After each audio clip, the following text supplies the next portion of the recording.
গাজীপুরে export village ও Bravo apparels নামের দুটি পোশাক কারখানায় শতাধিক শ্রমিক অসুস্থ হয়ে হাসপাতালে ভর্তি হয়েছেন। শ্রমিকরা বলছে সাধারণত মশার ওষুধ ছিটানোর মতো গন্ধে তারা অসুস্থ হয়ে পড়েন। চিকিৎসক জানান, মাস্ক সাইকোলজিক ইন্টেলেস নামে পরিচিত রোগের কারণে এটি ঘটেছে। গাজীপুর প্রতিনিধি অপূর্ব রায়ের তথ্য চিত্রে, বাকিটা দেখুন টেস্ট রিপোর্টে।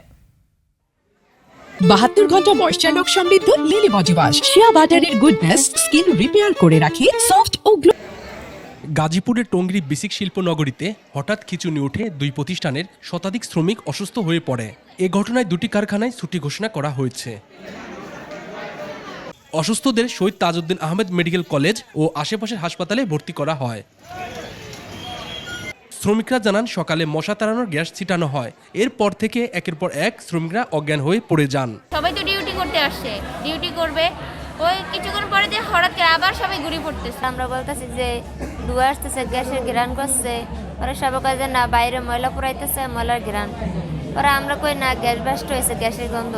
ওরা সবাই লাইনে বমি করতেছে, গ্যাসের মতো গন্ধ আইছে, গন্ধ আই বমি আইছে, বমি করে পড়া গেছিল, আর কইতে পারি না কিছু।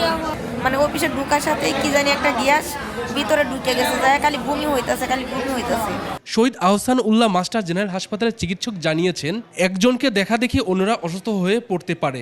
এটি তেমন গুরুত্বপূর্ণ কিছু নয়। ওখানে কোনো গ্যাস লাইনে ফাটল, গ্যাস লিকেজ এরকম অথবা গ্যাস দ্বারা আক্রান্ত হলে যে ধরনের লক্ষণ মানুষ শরীরে দেখা যায় সেরকম আমরা ডাক্তাররা পান নাই। তবে আমরা একটা টার্ম সম্বন্ধে জানি, সেটাকে বলা হচ্ছে মাস সাইকোজেনিক ইলনেস। সাধারণত একজন যদি শারীরিকভাবে অসুস্থতা, দুর্বল থেকে অসুস্থতা অনুভব করে, তার দেখা দেখি যারা মানসিকভাবে দুর্বল, তার দেখা থেকে আরও 2 জন, তার সাথে দেখা থেকে আরও 6 জন, এভাবেই একটা সাইকোজেনিক ইলনেসের পর্যায়ে চলে গেছে। কারোর অবস্থায় গুরুতর নয়, সময়ের সাথে সাথে সকলেই সুস্থ হয়ে উঠছে। ঘটনাটি তদন্ত করে দেখছে পুলিশ। Monowar Hussain, desk report, 21 television.